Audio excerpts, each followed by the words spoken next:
Presenting Superman. Up in the sky. Look! It's a bird. It's a plane. It's Superman! And now, Superman, eighth wonder of the modern world. Visitor from a distant planet whose strength knows no limits, whose endurance is beyond anything humanity has ever known. We have seen how the child of Jor-El and Lara was placed in the rocket ship and sent on his way to Earth. During the long journey of the rocket ship to the Earth, the child has become a man. The rocket landed in a desert. Superman stepped forth full grown to explore this strange new world in which he found himself. Today, as our story continues, we find him hovering with his curious power above a quiet highway in Indiana. A trolley car is just pulling up the hill, and as Superman wheels and turns in curious flight, unseen below, a man and a boy come out of the shed that serves as waiting room.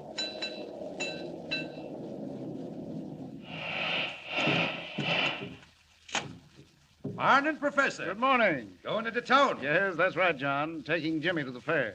Tis a great show, all right. Well, I reckon you're my only passengers. Make yourselves at home. I'm going to get me a drink of water. All right. Why, Dad, we've got the trolley all to ourselves. Yes, regular private car. Where'd the motormen go? And just over to the spring for a drink. It's a mighty hot day. You'd better hurry or we'll be late. We can't start without the motorman. But we are starting. Look, Dad. The doors have closed. We're moving. Yes, what happened? Dad, I want to get out. The brakes. Something happened to the brakes. Let's get out, quick. Open the doors. They're jammed. They're tight shut. Dad, we're going faster and faster. We're going downhill. Dad, what are we going to do? Jimmy, come here. The window. Out the window, Dad. Get it open. Smash it. Oh, wait. Jump, Dad. Jump. No. It's too late. Going too fast. We've got to, Dad. Look, there ahead, there's a tree. Jimmy. A tree. A tree's falling right in the tracks. Look. There in the sky. It's a man. Why, he's flying. It can't be. It's not possible. Dad, he's coming straight at us. He's swooping down. He's tearing off the roof. Dad! Quick! Grab hold of me. No, put me down. Let me go. Stop it. One under each arm. Out through the top. Hold on. We're going to crash.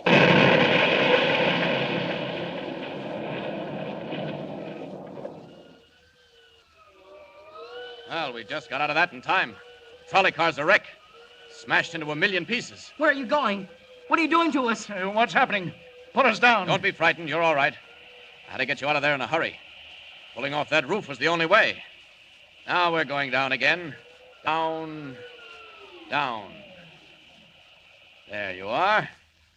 Safe and sound in a field. Well, I don't know what to say. Quite all right, Professor.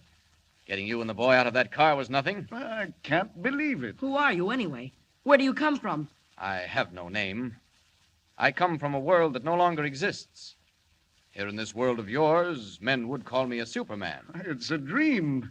A wild, impossible dream. But, Dad, it happened. We saw it. He flew down, took us under his arms. And out of the car, that's all. Nothing so strange about that. And you saved our lives, Jimmy's and mine. I don't understand even now, but I'm grateful. Are you, Professor? Well, do you doubt it? Would you do something to prove it? Would we? Anything at all. Then make me a promise. Promise that you'll say nothing at all about what's happened. What? Don't you want people to know? Not just yet. I want no one to know, except those I help. Will you promise? Well, if you wish. I do, believe me. Then you have our word. Is that all? No. You've given me your promise. Now I want your advice. You want advice from us? You know this world. I'm a stranger. You know the people in it. And I have still to find them out. You want to meet men, is that it? Not meet them, Professor. Observe them. Study them. See them at their best and their worst. Know which to help and when help is needed.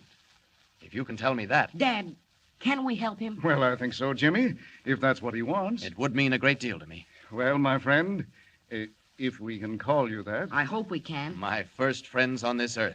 to mingle with people, to see men at the highest and the lowest, if that's what you want, well, now let me think. Now, how about a newspaper, a great metropolitan daily? A newspaper? Well, yes, join their staff. Be a reporter. Oh, but you can't do it in those clothes. Not that blue costume with the cloak and shield on your breast. Gee, you couldn't. Jimmy, these are the cloak and the shield of Superman. If I become as other men, I shall dress as other men. Well, you'll have to assume some kind of a name. What do they call you? I have no name. Well, how about Clark Kent. That sounds all right. Yes, why not? It's usual enough. Won't attract attention. Clark Kent. Clark Kent. Yes. And about joining a newspaper. That should give me an opportunity to learn the troubles of men, to know whom to help and when help is needed. I'll do it. Many thanks to both of you for your advice. Well, no thanks are necessary. If there were only something more. Just this. Remember your promise. Never to reveal my identity. And now, goodbye. I've stayed too long, and I'm off. Goodbye. Goodbye. Goodbye. They're right. Superman must become a reporter. A reporter by the name of Clark Kent. Clark Kent. I'll do it.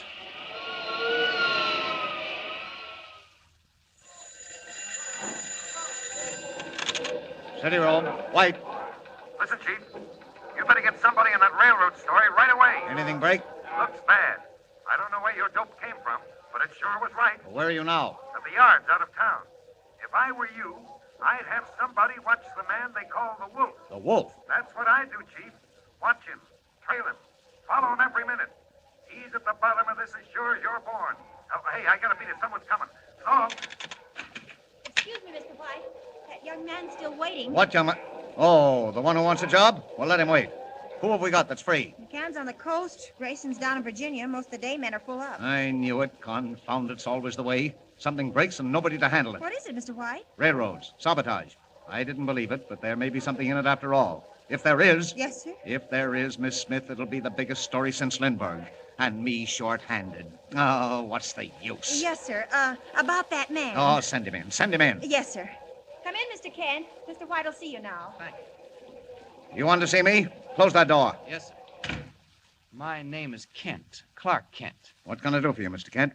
Well, Mr. White, you can give me work, I hope. Work? On the paper? Yes, sir. I'd like to be a reporter. No, you'd like to be a reporter.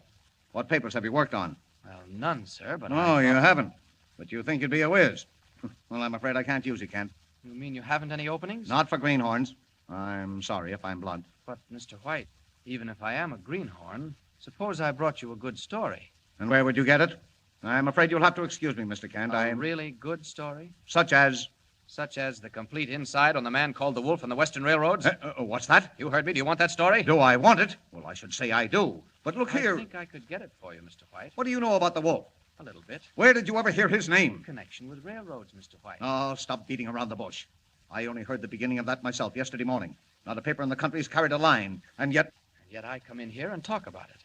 I think I could do something with it, Mr. White. Now, look here, Kent. Mysterious secret messages have threatened to tie up every railroad in the country, beginning with the Western. For a while, the road paid no attention. And then the crack flyer on the P&R went off a bridge. Yes, I read about that. Naturally. But you didn't read about the warnings because they weren't printed. Weren't printed? No, and they won't be. Not until we've checked all the angles. And then this man, the Wolf. Oh, yes, the Wolf. Now, where do you come in? How did you get to know the Wolf? Excuse me. Steady, Rome, White.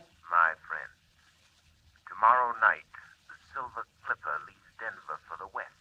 It will not arrive in Salt Lake City. Hey, what's that? Who's this? I have been called the Wolf. Goodbye. Hey, come back here. Come back here. Wait. Yes, Mr. White? Where did that call come from? I'm sorry, sir. The party's been disconnected. Ah, nuts. Beg your pardon, sir, but if that call did come from the Wolf, I should be inclined to believe it. Huh? How do you know who that was? If I were you, I'd warn the officials in charge of the Silver Clipper. Look here. You couldn't hear that phone. What is this? How do you know who called me? As I was saying, Mr. White, suppose I brought you a good story. The story of the Silver Clipper and the Wolf.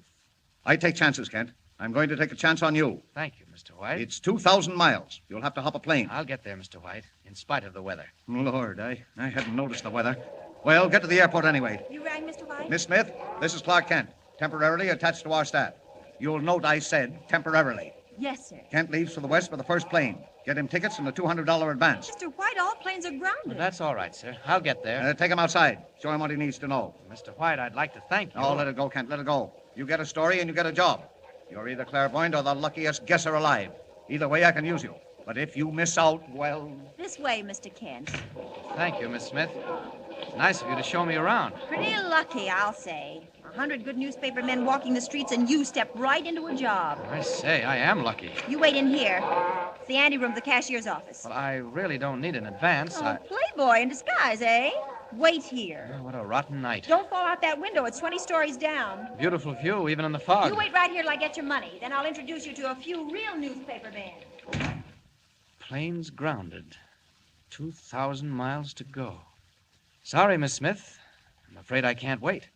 Clark Kent may need a plane, but Superman doesn't. Up with the window. And out.